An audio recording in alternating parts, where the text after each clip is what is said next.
பட்டாம்பூச்சி விற்பவன் புத்தகத்தில் எனக்கு ரொம்ப பிடித்த கவிதை வரி, ஒவ்வொரு வரியும் நான் ரசித்து அடிக்கடி திரும்பி படித்ததுண்டு.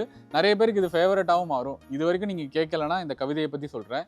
இந்த கவிதையை வந்து சுஜாதா அவர்கள் வந்து கணையாழி பத்திரிகையோடைய ஒரு கூட்டத்தில் வந்து படித்து காட்டுவாங்க. இந்த கவிதை எழுதினவங்க யாருன்னு தெரியல, ஆனால் இது எனக்கு ரொம்ப இம்பாக்ட்ஃபுல்லாக இருந்துச்சுன்னு சொல்லி அந்த கூட்டத்தில் தான் வந்து பாலுமகேந்திரா அவர்கள் இருந்தாங்க. அங்கேருந்து தான் வந்து சினிமா வாய்ப்புகள் வந்து அவருக்கு அப்புறமா நிறைய கிடைச்சிது, நா. முத்துக்குமார் அவர்களுக்கு.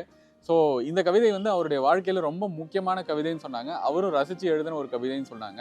அந்த கவிதை தூர். வேப்பம்பூ மிதக்கும் எங்கள் வீட்டு கிணற்றில் தூர்வாரும் உற்சவம் வருடத்திற்கு ஒரு முறை விசேஷமாய் நடக்கும். ஆழி நீருக்குள் அப்பா முங்க அதிசயங்கள் மேலே வரும்.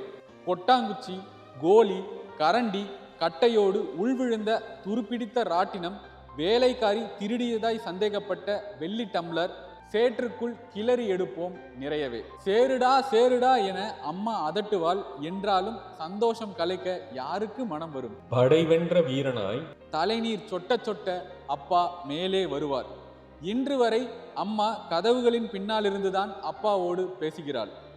கடைசி வரை அப்பாவும் மறந்தே போனார் மனசுக்குள் தூரெடுக்க. ஃப்ளாட்.